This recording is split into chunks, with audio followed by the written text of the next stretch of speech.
Bonjour à tous et à toutes, j'espère que vous allez bien. Les grands disciples du Bouddha, Sariputta, chapitre 3. Bonne écoute.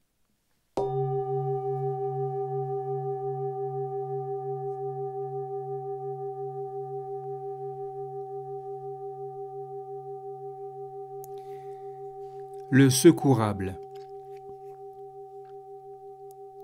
Parmi tous les bhikkhus, Sariputta se distinguait par sa capacité exceptionnelle à aider les autres. Dans le Devadatta, le Bouddha lui-même dit de son grand disciple « Bhikkhu Sariputta est sage et il porte assistance à ses compagnons ». Pour expliquer ce propos, le commentaire fait référence à la distinction traditionnelle entre les différentes manières d'aider autrui. Sariputta apportait son soutien de deux façons, par des offrandes matérielles et en faisant le don du Dhamma. Détaillant plus avant la manière dont il pratiquait la générosité matérielle, le commentaire précise que Sariputta ne partait pas mendier aux premières heures du matin comme en avaient l'habitude les autres bhikkhus. Il attendait plutôt que tous soient partis, puis faisait le tour complet du monastère. S'il notait un endroit qui n'avait pas été balayé, il le balayait. S'il voyait des détritus oubliés, il les ramassait. Si des lits étaient mal faits, si des chaises ou des poteries traînaient, il les arrangeait ou les remettait en place. Tout cela, il l'accomplissait pour que les ascètes non bouddhistes, qui pouvaient être amenés à visiter le monastère, ne puissent remarquer aucun désordre et par là même colporter des critiques sur le compte des bhikkhus. Il avait l'habitude de se rendre ensuite dans le bâtiment des malades. Il leur tenait des propos rassurants et leur demandait quels étaient leurs besoins. Pour y répondre, il prenait des novices avec lui et ensemble, ils partaient chercher des remèdes, soit en les mendiant en cours de leur quête d'aumône habituelle, soit en se les procurant dans des endroits appropriés. Une fois trouvé le médicament, il le confiait aux novices en leur rappelant « Soigner les malades a été loué par le maître. Allez maintenant, bons novices, et accomplissez votre tâche avec soin. » Après les avoir renvoyés auprès des patients du monastère, alors seulement se permettait-il d'aller mendier sa nourriture ou de prendre un repas chez un bienfaiteur. Telle était son habitude quotidienne lorsqu'il séjournait quelque temps au monastère. Quand il prenait la route avec le Tathagata, on ne le voyait jamais marcher en tête du cortège. Chaussé de sandales et protégé d'un parasol, comme quelqu'un se disant « Je suis le disciple principal ».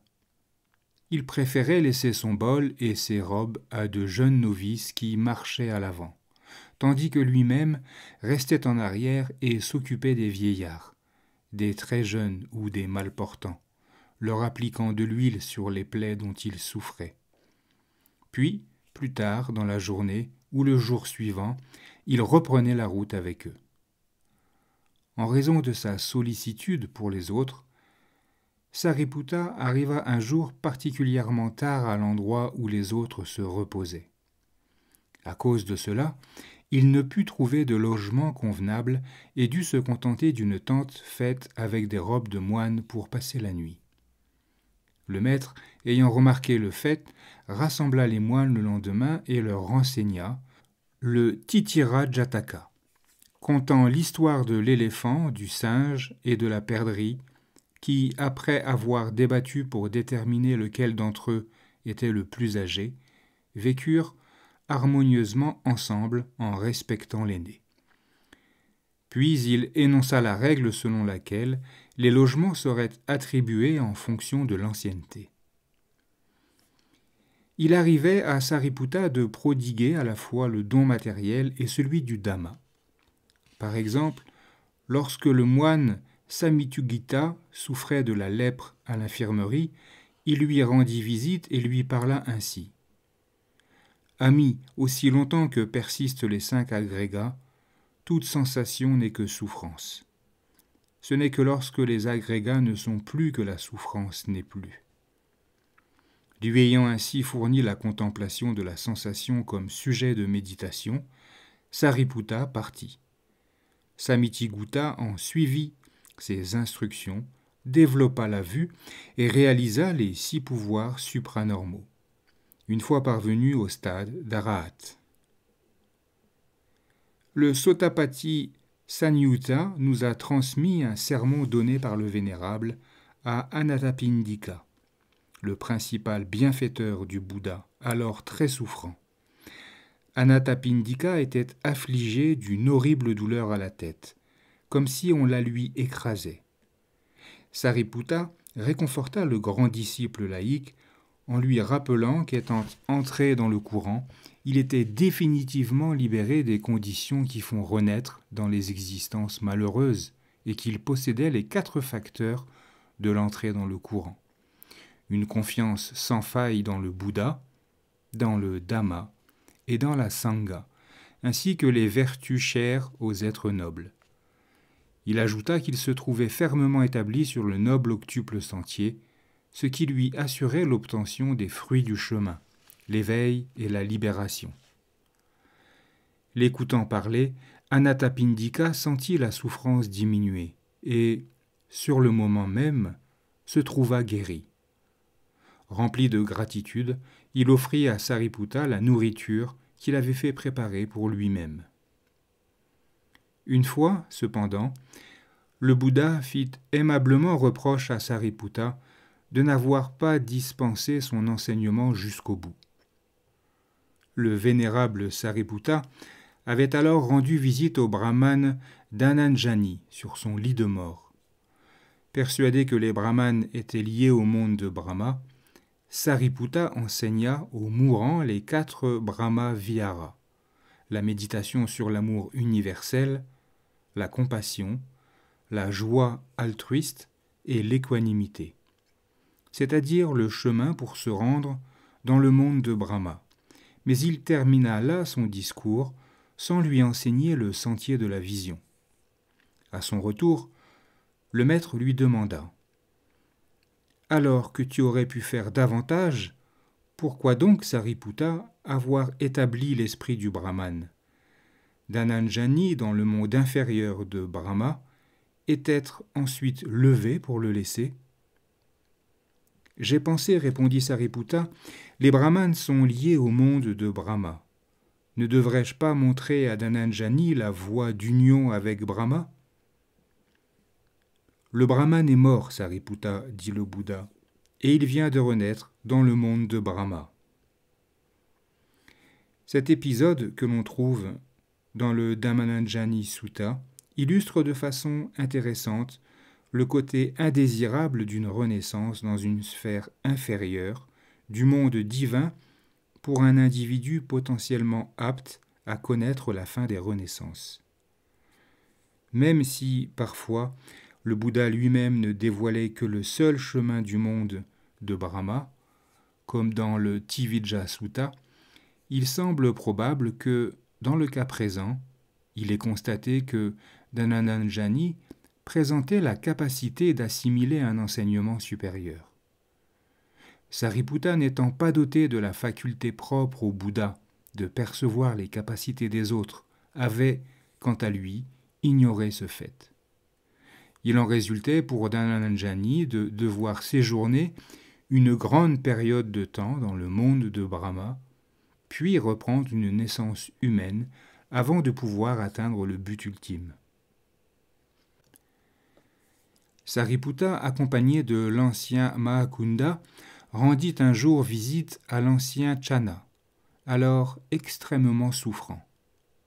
S'apercevant que le vieux moine subissait un martyre, Sariputta voulut immédiatement partir en quête de médicaments et d'une nourriture convenable.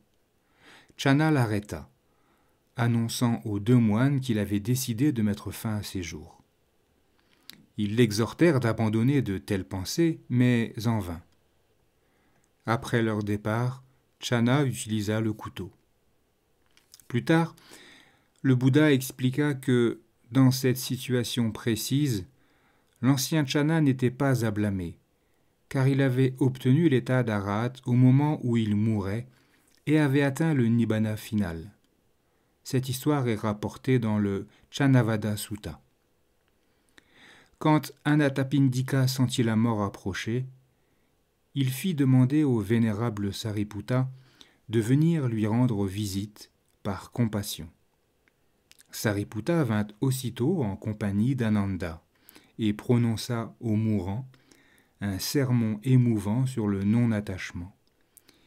Il dit aux disciples laïcs qu'ils devaient rejeter tout intérêt pour les phénomènes du monde conditionné, les 6 facultés des sens, les 6 objets des sens, les 6 sortes de conscience, les 6 sortes de contacts, les 6 sortes de sensations. Bref, l'attachement à tout ce qui peut être vu, entendu, senti et pensé. À l'énoncé de cet exposé profond, Anathapindika fut bouleversé jusqu'aux larmes. Jamais, dit-il, il n'avait entendu un semblable enseignement. Peu de temps après cet événement, Anathapindika mourut et prit naissance dans le paradis de Tusita. Une nuit, alors que le monde dormait, le nouveau Deva, Anathapindika, se rendit à Jetavana dans son corps céleste et, en présence du bienheureux, il récita une strophe en l'honneur du grand disciple. Sariputta est en vérité doué de sagesse, de vertu et de paix intérieure. Un bhikkhu serait-il allé au-delà, ne peut au mieux que l'égaler. Le jour suivant, le Bouddha informa les moines de ce qui s'était passé en omettant de mentionner l'identité de son visiteur nocturne. Ananda dit alors au maître : « Vénérable Seigneur, ce jeune Deva devait certainement être Anathapindika, car il avait une totale confiance dans le vénérable Sariputta. » Le Bouddha confirma que l'hypothèse d'Ananda était juste. C'est ainsi que le vénérable Sariputta offrait le soutien du Dhamma, guide remarquable et conseiller spirituel hors pair. Il put diriger les autres non seulement grâce à sa compréhension pénétrante et vive de l'esprit humain, mais également par une sollicitude chaleureuse et compatissante, ce qui ne manquait pas d'être une grande source d'inspiration pour ceux qu'il formait. Prenant en charge les besoins matériels aussi bien que spirituels des moines sous sa responsabilité, les réprimandant avec douceur pour les garder sur la voie juste et louant leur effort pour les encourager, Sariputta associait les qualités d'un maître parfait à celles d'un ami parfait. Il était toujours prêt à aider, en toute occasion, pour de petites comme pour de grandes choses. Imprégné de la vertu d'une vie sainte, il était prompt à remarquer la vertu chez les autres. Expert à la développer chez ceux en qui elle était latente, et parmi les premiers à en faire l'éloge, lorsqu'elle était pleinement épanouie. La perfection qui le caractérisait, loin d'être froide ou distante, réunissait merveilleusement l'élévation spirituelle et les qualités les plus belles et les plus attachantes que puisse manifester un être humain. L'absence de ressentiment. Le commentaire du Dhammapada relate un épisode qui met en relief un autre trait remarquable du premier disciple, sa patience.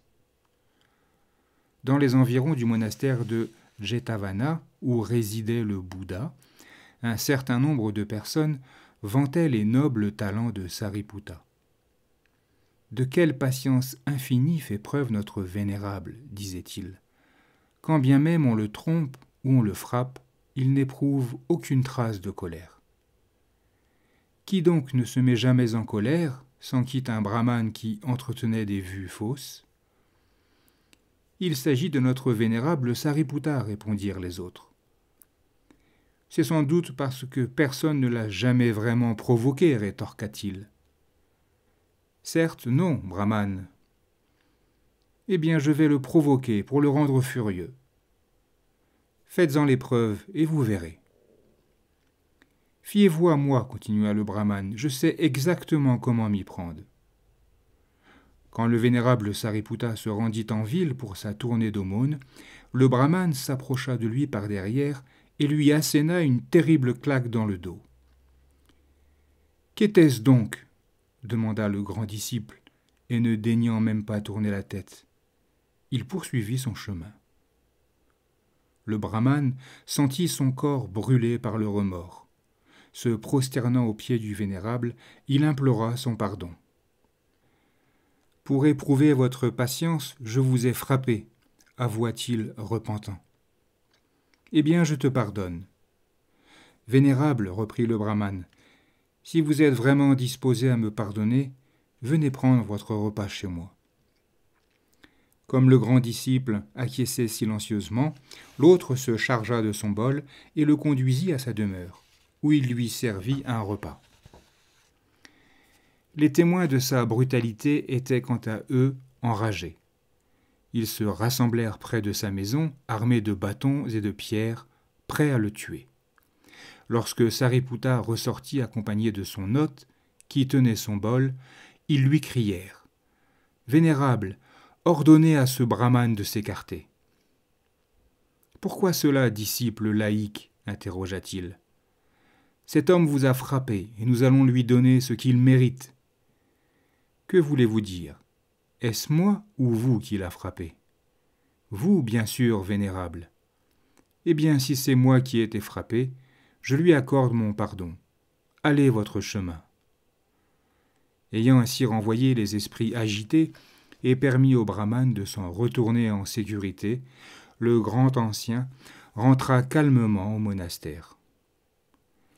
L'humilité du vénérable Sariputta était aussi vaste que sa patience. Il était toujours désireux de recevoir une leçon de qui que ce soit, non seulement avec modestie, mais aussi avec gratitude. Le commentaire de Susima Sutta raconte qu'une fois, à cause d'une négligence momentanée, un bout de la sous-robe de l'ancien pendait et un jeune novice de 7 ans, s'en étant aperçu, lui en fit la remarque. Sariputta s'arrêta immédiatement, arrangea sa mise, puis se tenant devant le novice, mains jointes, il lui dit « Maintenant, c'est correct, maître. » Il existe une référence à cet incident dans le Mili Dhanapanda, où l'on rencontre ces vers attribués à Sariputta. Celui qui a renoncé au monde en ce jour à l'âge de 7 ans doit m'enseigner, je l'accepte, la tête basse. À sa vue, je témoigne zèle et respect. Puissé-je toujours le considérer comme un maître. Ce n'est donc pas étonnant que, tout au long de sa vie, il n'ait cessé de montrer du respect au vénérable Assaji grâce à ce qu'il avait pu être introduit à l'enseignement du Bouddha. Le commentaire du Navasutta, Suttanipata, ainsi que celui du Dhammapada, nous précise que chaque fois que Sariputta se trouvait dans le même monastère que l'ancien Assaji, aussitôt après avoir rendu hommage au Bouddha, il allait lui témoigner son respect en pensant « Ce vénérable est mon premier maître. C'est grâce à lui que j'ai pu connaître l'enseignement de l'éveillé. » Et s'il arrivait que l'ancien Assaji réside dans un autre monastère que le sien, Sariputta avait alors l'habitude de lui rendre hommage en se plaçant face à la direction où il se trouvait, puis en touchant le sol avec les 5 emplacements, la tête, les mains et les pieds, et en le saluant paumes jointes. Cette attitude prêta toutefois à confusion lorsque d'autres moines aperçurent Sariputta agissant de la sorte. Ils murmurèrent entre eux. Après avoir atteint le rang de disciple principal, Sariputta loue encore les sphères célestes. De nos jours encore, il n'arrive pas à abandonner ses vues brahmaniques. Quand ces remarques parvinrent aux oreilles du bienheureux, celui-ci déclara « Non, Bhikkhu, Sariputta ne vénère pas les sphères célestes. Il salue celui grâce à qui, en premier, il a pris le Dhamma et le révère comme il se doit pour un maître. Car Sariputta est de ceux qui manifestent un pieux respect pour leur maître. C'est alors que le Bouddha prêcha aux moines le Navasutta, qui débute par ces mots. De même que les Devas rendent un fervent hommage à Indra, de même, chacun devrait vénérer celui grâce à qui il a appris le Dhamma. Un autre exemple de la gratitude du vénérable Sariputta est illustré par l'histoire de l'ancien Radha. Le commandaire du Dhammapada relate que Radha était un brahmane pauvre qui vivait au monastère de Jetavana à Savatthi. Il effectuait des besognes de petites mains dans le temple, rendait de menus services comme désherber, balayer et d'autres tâches de ce genre. Et, en échange, les moines lui procuraient sa nourriture. Lorsqu'il demanda à être ordonné, les moines refusèrent. Le bienheureux vit un jour dans sa vision intérieure du monde que ce brahmane était mûr pour atteindre l'état d'Arhat. Il rassembla alors les moines et les interrogea pour savoir si l'un d'entre eux se rappelait avoir déjà reçu une aide quelconque du brahmane pauvre. Sariputta fit entendre sa voix et témoigna qu'il se souvenait d'un jour, mendiant sa nourriture à Rajagaha, où le brahmane lui avait donné une pleine louche des aumônes qu'il avait reçues pour lui-même. Le maître pria Sariputta d'ordonner cet homme, ce qu'il fit. Sariputta ne cessa ensuite de le conseiller sur ce qu'il fallait faire et sur ce qu'il fallait éviter. En toutes circonstances, Ra obtempérait et acceptait les remontrances avec joie, sans aucun ressentiment, et, en peu de temps, il réalisa l'état d'Arhat.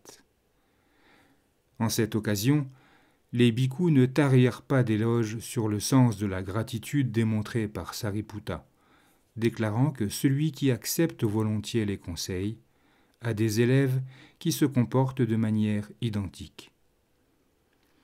Commentant cet épisode, le Bouddha révéla que Sariputta se souvenait toujours de la bienveillance dont il avait été l'objet dans cette vie, mais aussi lors des précédentes.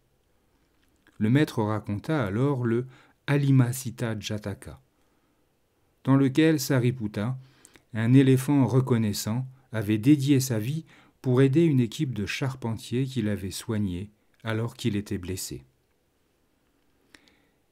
Ces pouvoirs de patience et d'humilité du vénérable Sariputta furent particulièrement mis en valeur lorsqu'il se trouva victime d'une accusation fausse.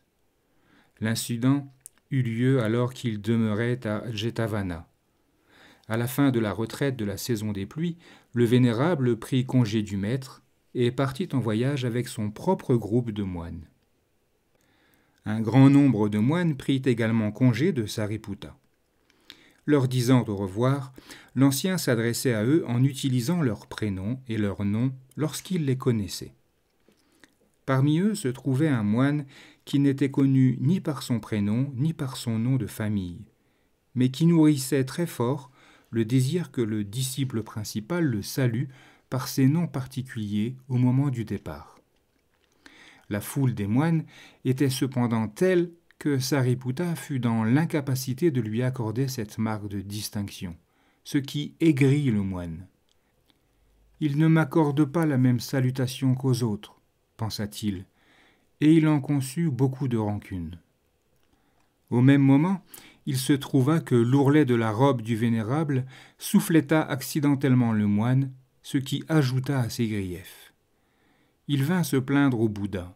« Seigneur, le vénérable Sariputta qui, sans aucun doute, est tout gonflé de la pensée qu'il est le disciple principal, m'a mis une gifle qui m'a presque arraché l'oreille, puis il est parti sans même me demander pardon. » Le Bouddha fit appeler Sariputta. Pendant ce temps, Mahamoggallana et Ananda, se doutant qu'une calomnie couvait, convoquèrent tous les moines pour une assemblée.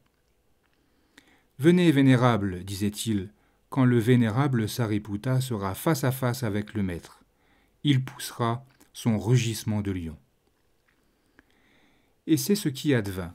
Lorsque le maître questionna le grand disciple, au lieu de nier l'accusation, celui-ci déclama « Ô Seigneur, considérant une personne qui n'est pas fermement établie dans la contemplation du corps, concernant son propre corps, il est possible qu'elle puisse heurter un frère moine et le laisser là sans s'excuser. » Vint ensuite le rugissement du lion de Sariputta. Il compara son absence de colère et de haine à la patience de la terre qui reçoit toute chose, qu'elle soit propre ou souillée, sa tranquillité d'esprit à un taureau aux cornes sciées, à un jeune hors caste sans prétention, à l'eau, au feu et au vent, et à la suppression de l'impureté. Il compara l'accablement qu'il ressentait à cause de son propre corps, à celui des serpents et des cadavres, et l'entretien de son corps à celui d'excroissance graisseuse.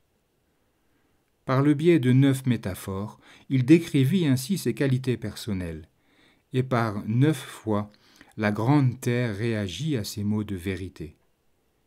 L'assemblée tout entière se sentit bouleversée par la puissance majestueuse de sa parole. En même temps que le grand disciple proclamait ses vertus, le remords emplissait le moine qui l'avait injustement accusé. Il tomba immédiatement aux pieds du Bouddha, avouant sa calomnie et confessant sa faute. L'éveillé dit alors « Sariputta, pardonne à ce menteur, de peur que sa tête n'éclate en 7 morceaux. » La réponse de Sariputta fut « Vénérable Seigneur, j'accorde librement mon pardon à ce vénérable moine. » Et, joignant les mains, il ajouta « Puisse ce vénérable moine me pardonner également si je l'ai offensé en quoi que ce soit. » Ainsi furent-ils réconciliés. Les autres moines présents, remplis d'admiration, s'exclamèrent « Regardez, frères, l'extraordinaire bonté de l'ancien. Il ne nourrit ni colère, ni haine à l'encontre de ce menteur, de ce calomniateur. Bien au contraire, il s'incline devant lui, tend les mains en signe de regret et requiert son pardon. » Le commentaire du Bouddha fut « Moine, il est impossible pour Sariputta et ses semblables de chérir la haine ou la colère. L'esprit de Sariputta est comme la grande terre, solide comme un pilier d'entrée, tranquille comme une étendue d'eau tranquille. » Il récita ensuite les vers suivants. Sans ressentiment comme la terre, solide comme un pilier, bien établi et fort dans ses vœux, l'esprit dénué d'impureté, comme un étang, pour un tel homme, la ronde des existences n'est plus. Un autre épisode de même nature ne connut cependant pas une fin aussi heureuse, car le diffamateur refusa d'admettre sa faute. Il s'agissait d'un moine du nom de Kokalika, qui vint trouver le Bouddha en calomniant les 2 disciples principaux. Sariputta et Moggallana sont animés de mauvaises intentions, Seigneur, dit-il. Ils se trouvent sous l'emprise d'une ambition malsaine. Ne dis pas cela, Kokalika. Ne dis surtout pas cela, répliqua le maître. Tu dois nourrir des pensées amicales et confiantes envers Sariputta et Moggallana. Leur comportement est bon et bienveillant. Kokalika, bien mal avisé, ne tint pas compte de l'avertissement du Bouddha. Il persista à porter ses fausses accusations et, peu après, son corps tout entier se couvrit de furoncles qui ne cessèrent de grossir, jusqu'à ce qu'il en meure pour renaître en enfer. Cet incident est célèbre. Il est mentionné dans les passages suivants du Sutta Pitaka, Samyutta Nikaya.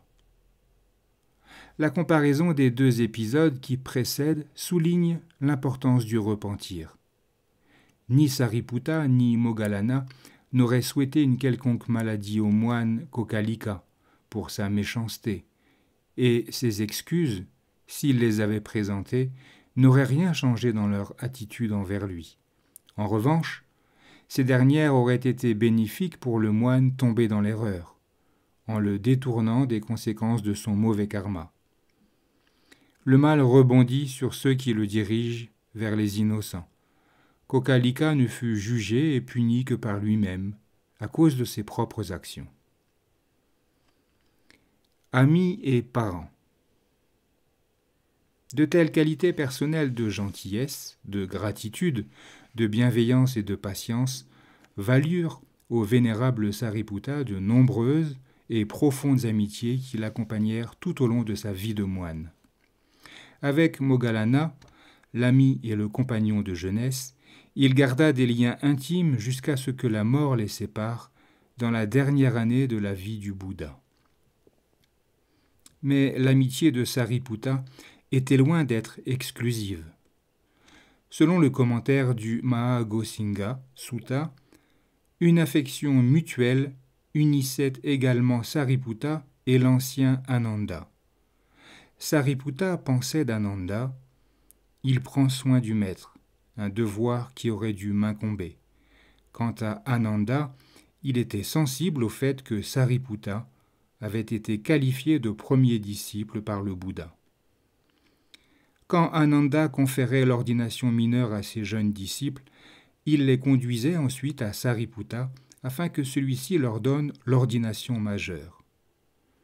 Sariputta agissait de même vis-à-vis d'Ananda. De cette façon, il totalisait quelques 500 disciples en commun. Chaque fois qu'Ananda recevait une robe de qualité ou tout autre don, il l'offrait à Sariputta. Et de la même manière, ce dernier faisait cadeau à Ananda de toute offrande remarquable qui lui était faite. Un jour, un brahmane offrit à Ananda une robe de très grande valeur, qu'avec la permission du maître, il garda 10 jours en attendant le retour de Sariputta. Le sous-commentaire dit que des maîtres tardifs ont discuté le point suivant. Il pourrait se trouver des gens pour dire « Nous comprenons parfaitement qu'Ananda puisse éprouver une telle affection, puisqu'il n'avait pas encore atteint l'état d'arahat. Mais comment l'expliquer dans le cas de Sariputta, un arahat libéré des souillures ?» À ceci, nous répondons, l'affection de Sariputta n'appartenait pas au registre des attachements de ce monde, mais consistait en un amour des vertus d'Ananda. Le Bouddha interrogea un jour Ananda. « Est-ce que toi aussi tu approuves Sariputta ?» « Qui, Seigneur, répondit Ananda, n'approuverait pas Sariputta, à moins d'être affligé d'un esprit puéril, corrompu, stupide ou pervers. Sariputta est sage, d'une très grande sagesse, d'une sagesse étendue, rayonnante, prompte, vive et pénétrante. Sariputta n'a que peu de besoins et se satisfait de tout, enclin à la solitude. Il ne recherche pas la compagnie, il est dynamique, éloquent, toujours à l'écoute des autres, prêt à les encourager et à censurer le mal. Nous trouvons dans le Theragatha un passage où Ananda confie son émotion au moment de la mort de Sariputta. « Quand le noble ami est parti, déclare-t-il, le monde fut plongé dans l'obscurité pour moi. » Il ajoute qu'après la perte de son compagnon et également celle du maître, il n'avait plus d'autre ami que l'attention dirigée sur le corps. Le chagrin d'Ananda à l'annonce de la mort du grand disciple est aussi décrit de façon émouvante dans le Kunda Sutta. Sariputta était un ami véritable, au plein sens du terme. Il savait parfaitement faire s'exprimer le meilleur chez les autres, et pour cela, il n'hésitait pas parfois à parler de façon directe, voire sévère, à l'image de l'ami idéal décrit par le Bouddha, celui qui relève les fautes de son compagnon. Ce fut grâce à cette honnêteté et à ce sens critique qu'il put aider le vénérable Amuruda à passer le dernier stade, le conduisant à l'état d'arahat, tel que le rapporte l'Anguttara Nikaya. Le vénérable Anuruddha vint un jour rendre visite au vénérable Sariputta. Après avoir échangé des paroles de courtoisie, il s'assit et dit au vénérable Sariputta : « Ami, grâce à l'œil divin qui est purifié, transcendant la vision humaine, je peux voir l'univers avec ses milliers de mondes. Ferme et ininterrompue est mon énergie, mon attention est vive et sans distraction, mon corps est tranquille et ne connaît pas de perturbation. Mon esprit reste concentré et recueilli. Malgré cela, mon esprit n'est pas encore libre des souillures, libre de l'attachement. Ami, dit le vénérable Sariputta, que tu considères ainsi ton œil divin désigne la vanité en toi, que tu qualifies de ferme ton énergie et sans distraction ton attention, d'imperturbable ton corps et de concentré ton esprit, trahit l'agitation en toi. Que tu penses que ton esprit n'est pas libéré des souillures, montre le souci en toi. Il serait bon, en vérité, que tu abandonnes ces trois états intérieurs et que, sans y prêter plus attention, tu diriges ton esprit sur l'élément qui ne meurt pas. Le vénérable Anuruddha suivit les conseils de Sariputta et, en peu de temps, atteignit le stade de destruction des souillures. Sariputta devait assurément fournir une compagnie des plus stimulantes, puisque beaucoup la recherchaient, ce qui, en lui, attirait des personnes au tempérament et à la conversation différents des siens, se trouve illustré dans un passage de Mahagosingha Sutta. Un soir, les anciens, Mahamoggallana, Mahakassapa, Anuruddha, Revata et Ananda se rendirent auprès de Sariputta pour écouter le Dhamma. Sariputta les accueillit avec ces mots. « Plaisante est cette forêt d'arbres salas de Gosinga. La nuit resplendit de l'éclat de la lune. Les arbres salas sont en pleine floraison, et l'on dirait que des senteurs célestes flottent alentour. À ton avis, Ananda, quelle sorte de moine rendrait plus belle encore cette forêt d'arbres salas de Gosinga ?» Il posa la même question aux autres, et chacun répondit selon son caractère. Sariputta leur proposa finalement sa réponse. C'est un moine qui contrôle son esprit, qui n'est pas sous le contrôle de son esprit. S'il souhaite demeurer dans la matinée dans un certain état de concentration ou de réalisation, il peut y demeurer alors. S'il souhaite demeurer à midi dans un certain état de concentration ou de réalisation, il peut y demeurer alors. S'il souhaite demeurer le soir dans un certain état de concentration ou de réalisation, il peut y demeurer alors. C'est le coffre à vêtements d'un roi ou d'un ministre empli d'habits de toutes les couleurs. Quel que soit l'habit qu'il ait envie de porter le matin, le midi ou le soir, il peut le porter selon sa volonté, à ce moment-là. Il en va de même pour un moine qui contrôle son esprit et n'est pas sous le contrôle de son esprit. S'il souhaite demeurer le matin, le midi ou le soir, dans un certain état de concentration ou de réalisation, il peut le faire selon sa volonté. Un tel moine, ami Moggallana, rendrait plus belle encore la forêt d'arbres salas de Gosinga. Ils allèrent alors trouver le Bouddha pour lui relater le sujet de leur discussion. Le maître approuva toutes leurs réponses et y ajouta la sienne. Nous voyons par cette anecdote qu'en dépit de son intelligence hors du commun et de son statut au sein de la Sangha, Sariputta était loin d'être un caractère dominateur, essayant d'imposer ses vues aux autres. Il savait comment amener ses compagnons à s'exprimer naturellement, leur communiquant l'humeur pensive que lui inspirait l'enchantement du paysage. Sa nature sensible répondait à la beauté de la nature, entraînant la même réponse chez ses amis. Nous avons le récit d'un grand nombre de ces conversations entre Sariputta et d'autres moines, non seulement avec Moggallana, Ananda ou Anuruddha, mais aussi avec Mahakotita, Upavana, Samidi, Savita, Bhumija et bien d'autres. Sariputta cherchait toujours à rencontrer de nobles moines, en particulier ceux dont le Bouddha avait fait l'éloge.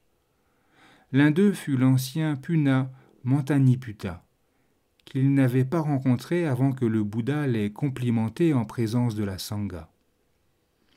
Lorsque Sariputta apprit que Puna était en visite, il alla le saluer et, sans dévoiler son identité, il entama une profonde discussion sur les stades de purification et leur relation avec le Nibbana. Ces questions provoquèrent chez Puna un long propos, le Ratavinita Sutta, la parabole du carrosse, qui définit les étapes de la voie bouddhiste, repris plus tard par Acariya Buddhaghosa comme structure de son traité monumental, le Visuddhimagga. L'éveillé lui-même, semble-t-il, aimait à converser avec Sariputta. D'une part, il le faisait souvent et, d'autre part, beaucoup de ses disciples sont adressés à son prévôt du Dhamma. Sariputta alla trouver un jour le Bouddha et lui répéta des paroles que le maître avait adressées à Ananda en une certaine occasion. Ceci est la totalité de la vie sainte, à savoir noble amitié, noble camaraderie, noble association. On ne peut trouver meilleure illustration de cet enseignement que la vie du disciple principal lui-même.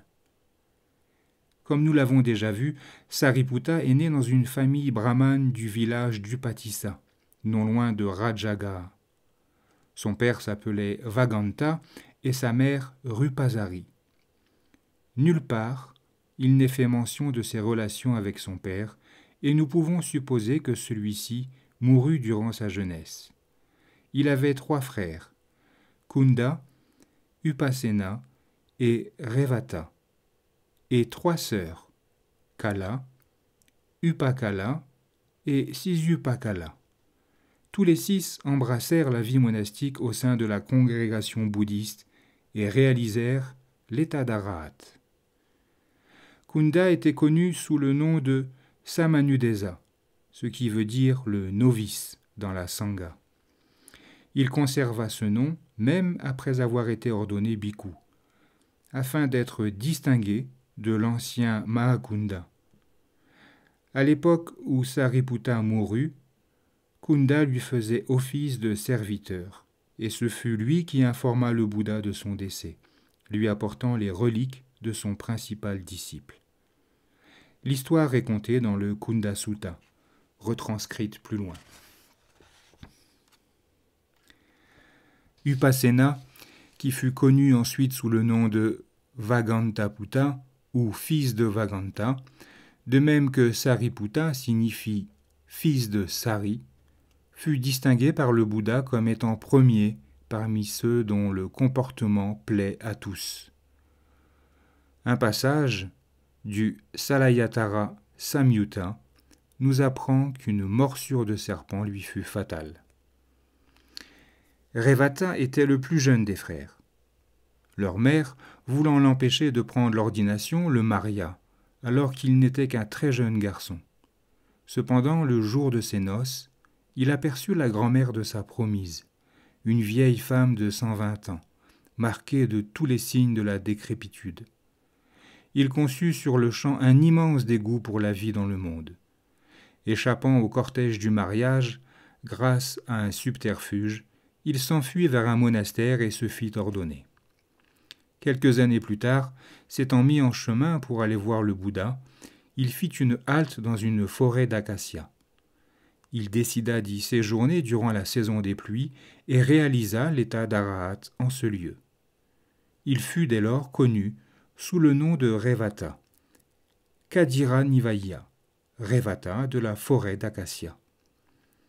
Le Bouddha l'honora de qualificatif de premier parmi les ermites de la forêt. Quant aux 3 sœurs, Kala, Upakala et Sisupakala, elles souhaitèrent suivre l'exemple de leur frère et prirent les vœux de nonnes après avoir été mariées. De leur mariage, il naquit un fils à chacune qui prit le nom de sa mère, Kala ou Kali, etc.